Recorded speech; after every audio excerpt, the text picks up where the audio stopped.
Okay. This gentleman here was another mentor of mine. His name was Paul Barry. Paul Barry is one of only 3 directors worldwide, Actors Equity directors, who have directed all of Shakespeare's plays. And Paul, for many years, ran the New Jersey Shakespeare Festival in Madison. We had a tennis champion. His name was Carl Baer, and he won the 1906 US Open in tennis. How he did so in a wool suit is beyond me, but he did it. Also from the Madison area, Andy Breckman. Andy Breckman is a gifted Hollywood writer. He produced a wonderful show called Monk, which you may have watched. And he was also one of the writers for the original Ghostbuster movies. We had a billiards champion, a man by the name of Carl Brienza, and Mr. Brienza won the National Billiard Championship.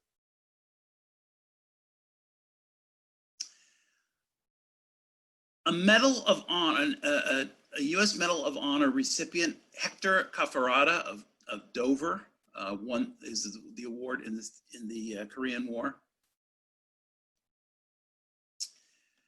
We've had great illustrators in Morris County. Probably the most famous is Thomas Nast, the political cartoonist who actually brought his family to Morristown to hide from Boss Tweed because Nast had done so much to discredit Tweed that he threatened his life.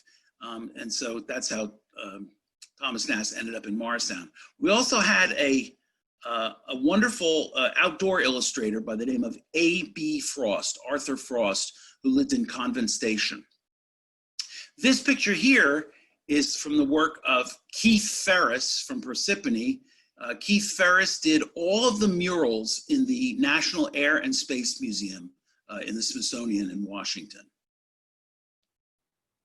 And from Mendham, one of the writers of cartoonist from Mad Magazine. I don't know if you remember Mad Magazine. His name is Don Martin.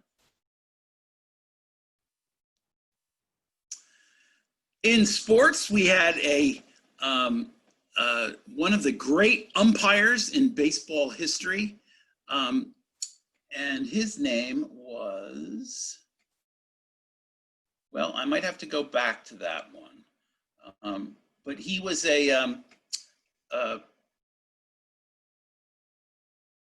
I don't have it. Anyway, he was the umpire for Sandy Koufax's Perfect Game. Morris Frank, the founder of the Seeing Eye, which has its headquarters in Morris Township.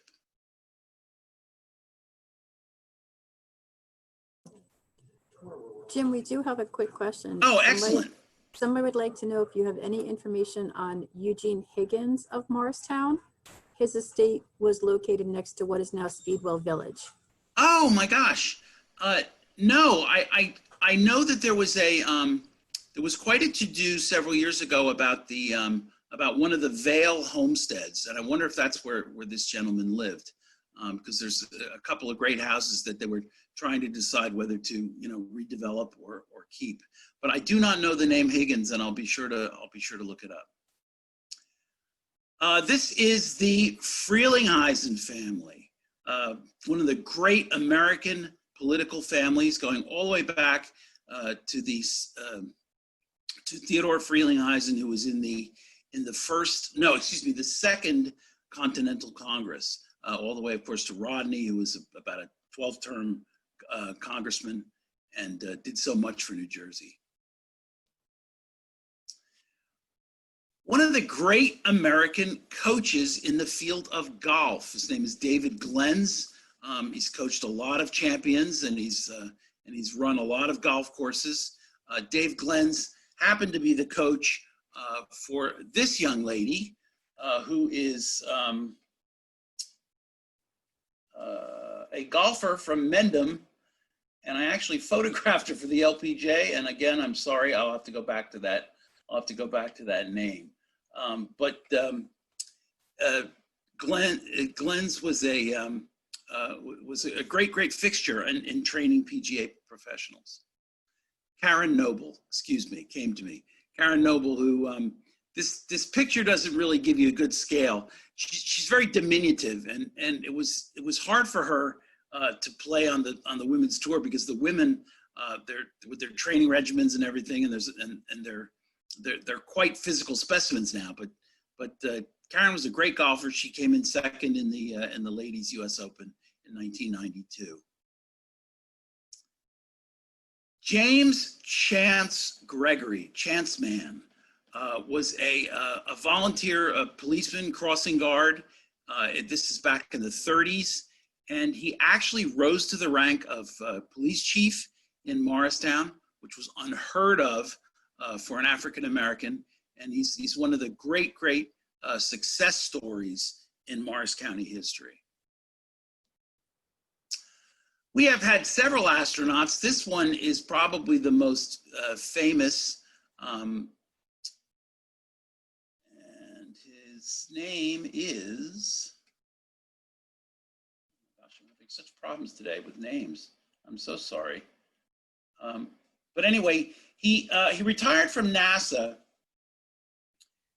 and he went to work for SpaceX, Garrett Reisman. And that's who he's working for now. And SpaceX, it looks like, is going to be the first private company in many years to bring American astronauts up to the space station. Floyd Haskell, also from Morristown, became U.S. Senator from Colorado. And here's a gentleman that you don't hear much of anymore, but he was a great scholar and a great writer and a great hero in World War I. And you may have heard of this poem, Trees. Alfred Joyce Kilmer from Perth Amboy. His father actually had a drugstore in Morristown, and Kilmer taught at Morristown High at one point. Not only did he write poetry like Trees, but he was a great Catholic scholar. Wrote a lot of religious philosophy along the lines of G.K. Chesterton.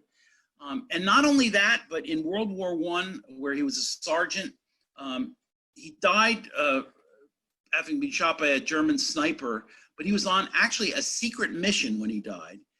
His boss, his commanding officer, was named Wild Bill Donovan, and it was Donovan who actually founded the intelligence wing of the Army, which eventually became the CIA.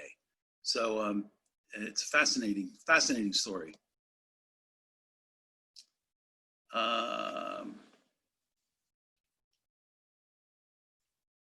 Jason Klein, who's been an executive for many years in Major League Baseball.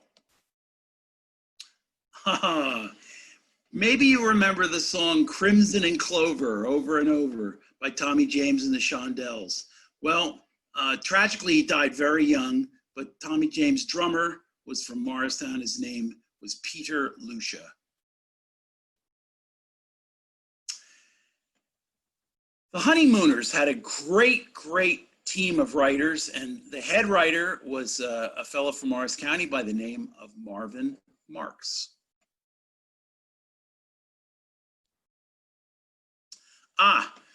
Really, perhaps the most accomplished person ever to come out of Morris County. His name was Mahlon Pitney, and Mahlon Pitney was a classmate of Woodrow Wilson. He was a senator. At one time, he was a Supreme Court justice, as he's pictured here, and he just happened to be the great-grandfather of Christopher Reeve. What an amazing man. And also, Theodore Randolph, for which Randolph is named. He was a governor, he was a senator, and he was a great inventor. These 19th century guys were amazing. They were artists, inventors, politicians. They were truly Renaissance men.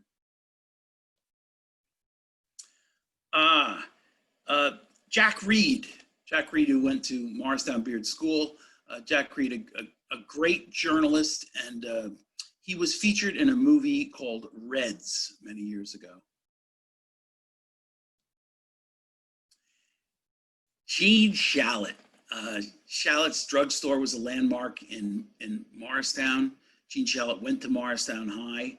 He was a reviewer, a movie reviewer for NBC for many, many years, and had a great, great wit.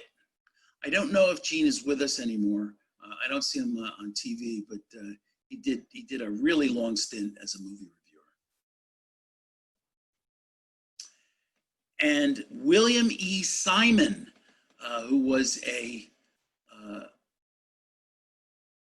Secretary of the Treasury in the 1970s, and he had his office right here in Morris County, Morris Township.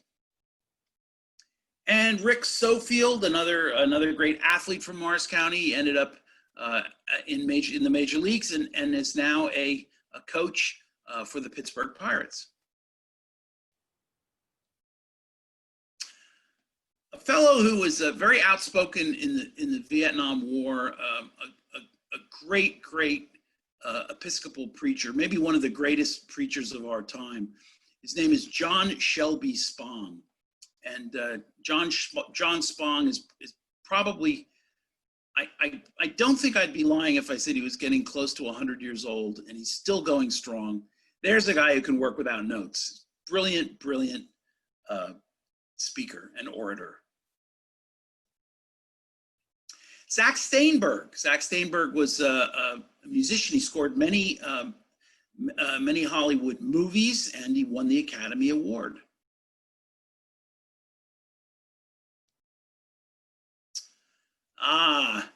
William Graham Sumner, a political philosopher, one of the most famous political philosophers of the 19th century, served in Morristown as a rector at the Presbyterian Church.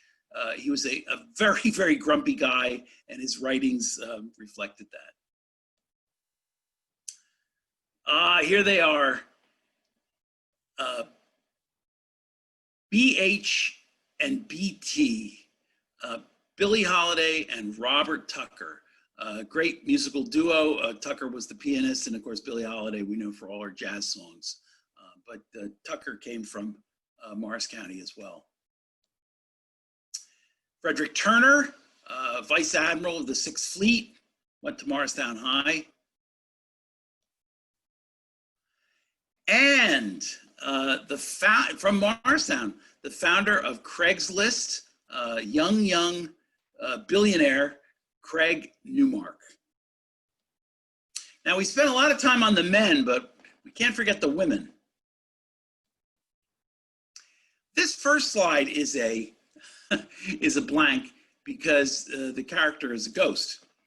I don't know if you remember the story in Morristown of the Sayer farm and Antoine LeBlanc. The Sayers were a Morristown gentleman farmer, and his wife and kids had a house, farmstead on what is now South Street. And in 1833, one of his migrant farm worker by the name of Antoine LeBlanc, Frenchman, killed the family, killed the whole family except for one of the daughters who was away on vacation, buried the family in a manure pile, and took off on a horse towards New York City. He had wrapped up their belongings in a tablecloth, and as he went along, the stuff fell off the back of the horse, leaving a trail like breadcrumbs. And so they caught up with him, brought him back to Morristown, and they had a kangaroo trial, and he was hanged. He was the last person to be hanged in New Jersey. The story of the ghost comes about, one of the indentured servants of the family was named Phoebe. She was a cook, and Phoebe was killed in this massacre, and she still haunts Morristown. She haunted the Sayer farm when it became a succession of mysteriously unsuccessful restaurants, and then it became a bank, and now it's another bank. And the specter will always haunt the Sayre farm. And I won't even tell you what they did to LeBlanc after the murder, after he was hanged. This is the Industrial Revolution, and so they were doing experiments, and they experimented on LeBlanc's body. They tanned his hide, and they made it into festive souvenirs, including bookmarks and wallets. So there's a little gruesome story for you, but you can read all about it and see the skin wallet at the McCulloch Hall History Museum. A young woman who was actually born in England, lived in New York. She's really a debutante. Her name was Elizabeth Ann Bailey. And Elizabeth Ann Bailey married a financier named Will Seaton, and they had 7 kids. And Will Seaton was pretty high up in the social ladder. They attended the inauguration of George Washington. And then he did some business in Italy, and the family all moved to Italy. And Will died of consumption, leaving Elizabeth with the family. And she made it back to the States, looking like this, a far cry from her days as a socialite. And she founded the American Sisters of Charity, which was the first parochial school system in the United States. She did this in Baltimore. And her dream was to have a college for women. And that college became the College of St. Elizabeth, right here in Convent Station. And a different St. Elizabeth, not named after her. But also Seton Hall University started at the same spot on the railroad. Well, in the American Bicentennial year, Pope Paul VI canonized Mother Seton and named her St. Elizabeth Ann Bailey Seton, America's first saint. And also from the College of St. Elizabeth, we have a 1919 graduate named Miriam Terez Demjanovic, a Slovenian Catholic who was not quite canonized, but she has been beatified, which is one step from becoming a saint. And why do I tell you all this? Well, that's because that's my hometown of Common Station. It's an unincorporated, tiny little town where nothing has ever happened. And we got 2 saints. So I figure when I die and I'm at the pearly gates, I can bring that up, with St. Peter's, and maybe it'll get me in. Jim, we have yes, another the question. Excellent. Perfect spot. Merrill wanted to know, wasn't there a restaurant called the Wedgwood at some point? That was the Sayre Farm, exactly. Okay. She heard a myth that the ghosts haunted the restaurants and that they were all unsuccessful. That is exactly right. And the Wedgwood was the first, and then there was Society Hill, and then there was one called Jimmy's Haunt. And they actually had in Jimmy's Haunt a death mask of LeBlanc, which is also pretty gruesome and scary. But they all went under, and they finally tore down the farmhouse, which was a beautiful, sprawling building. And now there's I think the bank that's there is now TD Bank. So we'll see how they do. But good catch, very, very good story. This woman is Lena Edwards. Lena Edwards, who was actually born down the shore, but she spent some time, lived in Green Village. Lena Edwards was a great obstetrician. She and her husband, they assisted in the births of over 500 children. On her retirement, she moved down to Hereford, Texas, and she founded Our Lady of Guadalupe maternity home. And she happened to be a kind of a neighbor of Lyndon Johnson, and he found out about this. And in 1964, he put her into the class of the American Freedom Medal winners, highest civilian award. And she was in the same group with Edward R. Murrow, Helen Keller, Leontine Price, and John Steinbeck. So Lena Edwards from New Jersey was in amongst that august group. Although she wasn't from Morris County, she was from Bernardsville. Morris County was part of her district, and she had an office in Morristown, and I know that because she used to come into my father's store. And her name was Millicent Fenwick, and she was an amazing, amazing woman, a great four-time House of Representatives, and ran for senator. Unfortunately, when she ran for senator, she ran against Frank Lautenberg, who ended up being in the Senate for 32 years. But she was a great, great woman. Her doctor said she smoked too much, and so she took up the pipe. And because of that, she was immortalized by Gary Trudeau in the comic strip Doonesbury, where he made her into the character of Lacey Davenport. Another politician spent quite a bit of time in Morris Township, a woman with the first name of a man, Carly Fiorina. And Carly Fiorina, of course, ran for senator in California. She was on McCain's team. She ran for president in 2016, and I'm sure we'll see more of her. One of the first great American stars, actresses. She was what do they call it? A vaudevillian performer. Her name was Lotta Crabtree, and she was from the Lake Hopatcong area. She was good friends with Alfred Ringling from Ringling Brothers, who had an estate up there. And Lotta Crabtree is really one of the immortals in the comedy field. And they even have a boat named after her on Lake Hopatcong, a wonderful little boat that you can take rides around and have dinner. So her name has been kept. A great comedian went for a while to Madison High. Janine Garofalo, who's been in over 70 movies. Amazing, amazing actor. She's always shows up on a movie or a television show. One of the really hardworking actresses. Lauren Benanti, a Broadway actress and great singer. She's half Italian, half Croatian. Lauren Benanti also happens to bear an uncanny resemblance to Mrs. Trump.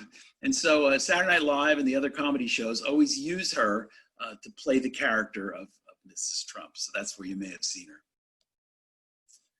And of course, the diminutive Linda Hunt, who went to high school in Morristown, of movies, and of course, like movies like Silverado and Dune. And on television, she's in one of the NCIS franchises.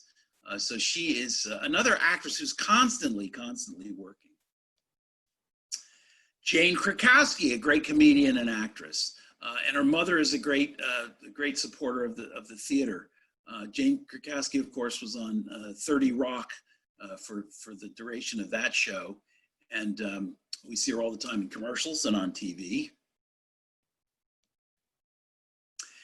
Fran Lebowitz, the sour-looking, irascible Fran Lebowitz, one of the great comedians and commentators.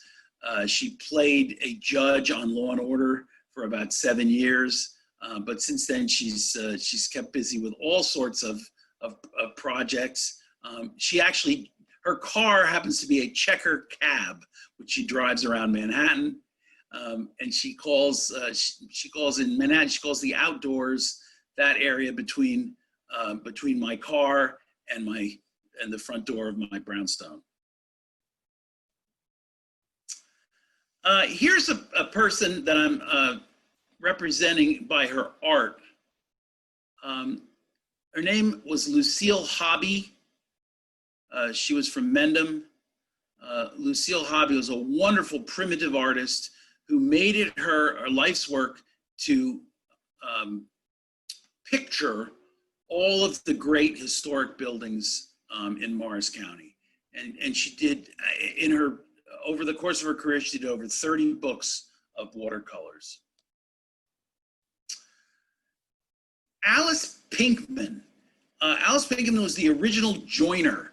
Alice Pinkman lived in Morristown. She joined or founded every organization from the women's sewing circles to the Urban League.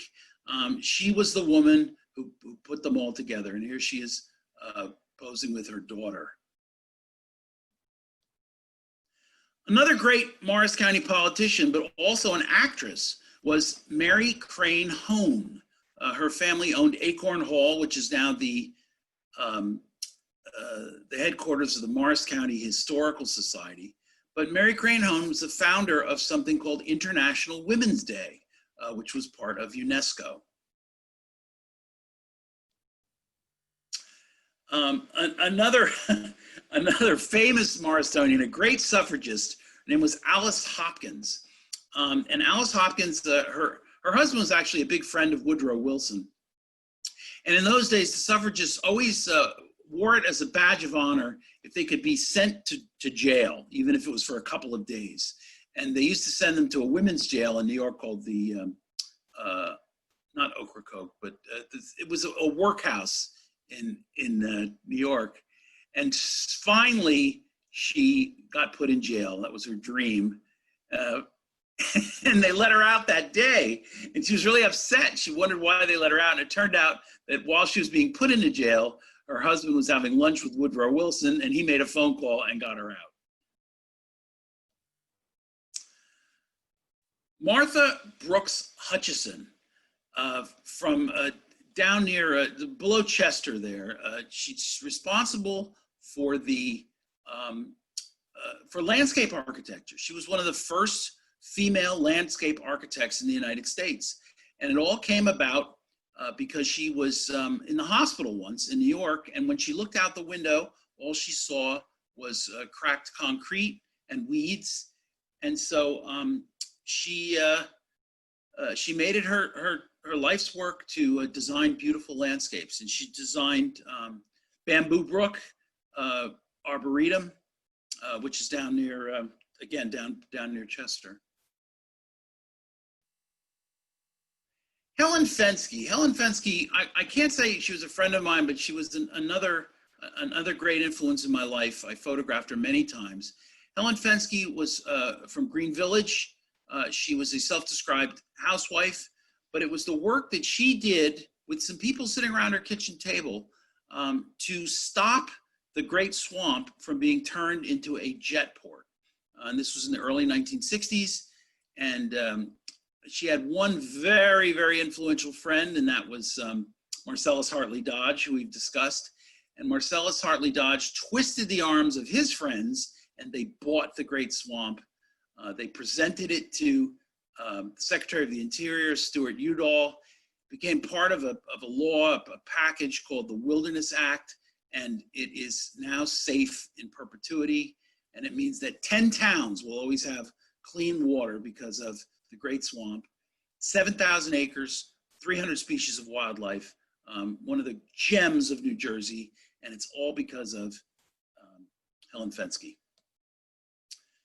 Maud Jensen, a missionary for the Methodist Church, worked at Drew University, and Maud Jensen was very outspoken. I don't want to say unliked, but they sent her off on a missionary trip, and while she was gone, they named her bishop, and she was the first female American Methodist bishop. Anne Klein. Anne Klein, a great politician from the 70s. Anne Klein was, she ran for governor against, I think it was Minor. I'm not sure on that one, but she didn't win, but she became head of human services for New Jersey. She was one of the great politicians. We have only had one female governor in the history of New Jersey. Can you believe that? And Christy Whitman. Anne McLaughlin Horologos was the Secretary of Labor. For a time, she was married to McLaughlin of the McLaughlin Report, and she was very involved in national politics. She was from Chatham. I don't know if you remember these two, Kurt Vonnegut and Jill Cremens, lovely couple. Jill Cremens was from Morristown, and she's still around. She's still writing. She wrote many children's books, many very famous children's books, and she's working on a lifelong project of photographing American writers. So far, she has photographed more than 500 writers for her encyclopedia. And of course, Kurt Vonnegut was a great novelist. Kent Manahan from Madison. Kent Manahan had 5 kids. She and her husband used to argue about the Vietnam War over the kitchen table at night. And he said, you know, Kent, if you really want to have your voice heard, why don't you go on TV? And she was one of the founders of New Jersey Network. She worked for 30 years as an anchor. She won a national Emmy for the first real hard-hitting expose of domestic abuse, domestic violence. It was called Battered Wives, Shattered Lives. Sister Margarita Marchione, who I think is about 102 years old, confidant of 4 popes, one of the real lights of the Sisters Filippini, who are the intellectual arm of the Catholic Church. Margarita Marchione is at Villa Walsh. Alice Parker, a woman of color from, again, Morristown High graduate. Alice Parker invented something that you use every day. Well, maybe not today because it's warm, but Alice Parker got the patent back in the 19-teens for the first gas forced air furnace. And this woman also got the patent for zone heating. Fannie Hannah Moore, and who was the niece of Mark Hanna, a great politician at the turn of the century. And she's riding our one equine character today, a mare named Seton Pippin. And if you know Seton Hackney Riding Stables, that's where she was.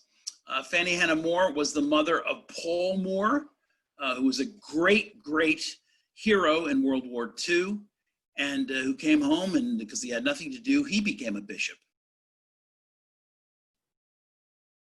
Another great military figure, Ruth Cheney Streeter, who was the highest ranking female in the Marine Reserves ever. She retired in 1943 as a full colonel. Alice Waters, also from Chatham. Alice Waters is a great restaurateur. She owns an award-winning restaurant called Chez Panisse in Berkeley, California. And Alice has also written cookbooks. She was on Mrs. Obama's Healthy Meal Committee. She's a huge proponent of, domestic gourmet eating.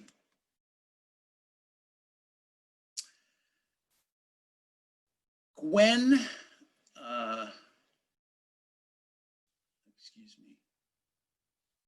Keyes Fleming, a graduate of Randolph High School. She moved down to Georgia, became a lawyer, became Georgia's first Black district attorney and solicitor general. President Obama picked her to run the Environmental Protection Agency. From there, she became the chief litigator for ICE, Immigration and Customs Enforcement. With the Trump administration, she lost that job, but she's still practicing law in Washington, D.C. I think this is a woman you got to watch out for. She could definitely run for president someday. Gwendolyn Keyes Fleming. And my last character is someone who wasn't famous at all, but she's important to me. She's my maternal grandmother, Louise Lorenzo Rocco, who was born in Capri in Italy. The family always wondered why they came to America when Capri is so beautiful. but there was no work there. And her father took her and her brother to the United States around 1906, 1907, the height of the period of European immigration.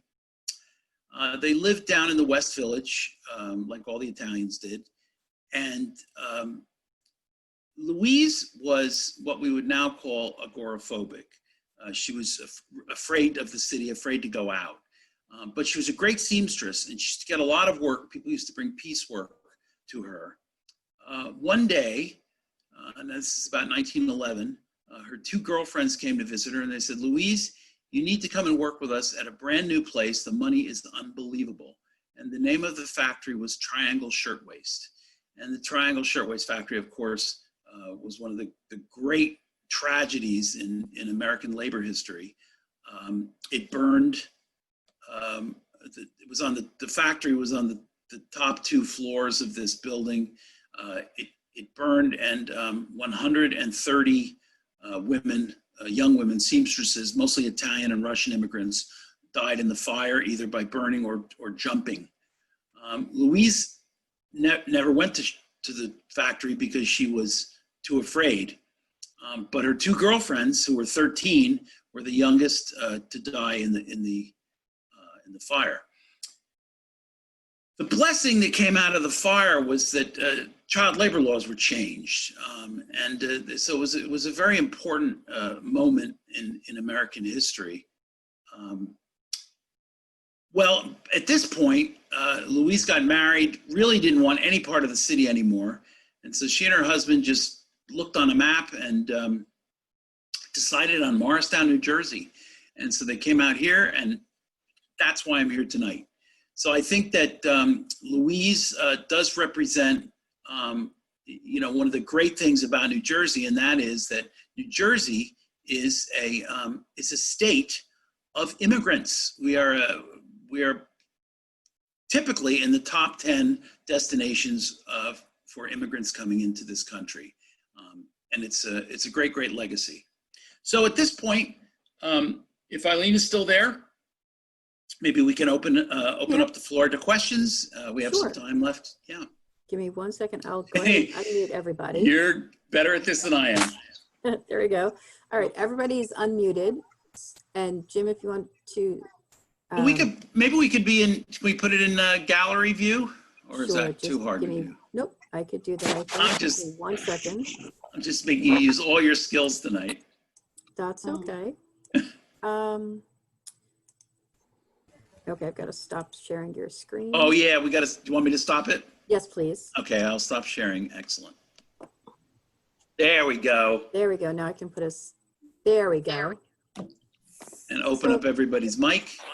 Everybody's mic is open. So if anybody has a question, if you want to go ahead and raise your hand, that way I can see who has a question. Everybody's so quiet. That was great, Jim. There are so many people that you ran through. Oh, and that's a tiny part of the number of famous people that have come from Morris County. And I miss Denville. Who is famous from Denville? Anybody we know? I think you may have had an astronaut, unless he was Parsippany. I'm not very up on the famous people of Denville, so I'm not really sure about that. Who are those two brothers who sing? The Jonah brothers? The Jonas Brothers, yes. Oh, he's from Denville. Yeah, one of them is. Very good. One of them and lives in someone Denville. else who lives in Denville. She's a weather woman. Oh, Janice Huff. Janice Huff. Yeah. Yeah. She lives in my neighborhood. Yes. Wasn't the fellow from The Sopranos? Oh no, I know. He was from The Sopranos, but not James Gandolfini. Castelluccio. He was one of the character actors. He was, I think, from Denville. He used to work. What's the that great little restaurant as you go out of town? It's on 53. It's on the right. It's almost like a house. Tabor? Mount No, Tabor? not in Mount Tabor. Actually, on Route 46. yeah, Route Casabella. No, it's a well, maybe that is it. But at any rate, he used to work there. Could be Cafe Metro. Yeah, yeah. Oh, You also forgot my favorite actor from Morristown, Peter Dinklage. from Peter, Game of oh my Thrones. God, Peter Dinklage. Mm. Peter Dinklage is become an industry. Yeah. I think anybody associated with what's the show? Game of Thrones. Game of Thrones. I mean, that's a gold mine, that show. Goldmine. Yeah, he's a wonderful actor. Yeah. He's absolutely terrific. Oh, and a great singer came from Mendham. She passed Whitney away. Houston? Whitney Houston. Whitney Houston. Yeah. Mhm.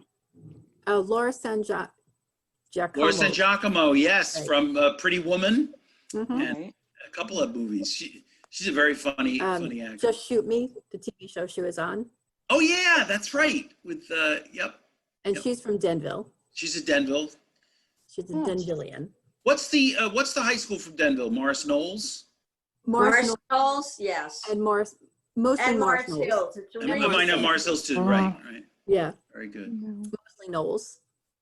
So, well, this was so much fun. Thank you, Jim. Thank you. Thank you. I almost Thank got through. you. I almost got through it without my notes, but it's too much. Oh, there was My a head. lot of people. I got 70 Right. lectures in here, and I can't hold it anymore. It's a lot of I'm names getting to old, remember. guys. What do you want? It's a lot of names to remember. You did just Oh, fine. thank you, and Yes, thanks you to the did. Denville Art. Thank you to the Denville Library and Yes. Eileen for sponsoring Thank this. you This so is much. really nice. Our Great way to pleasure. spend the evening. And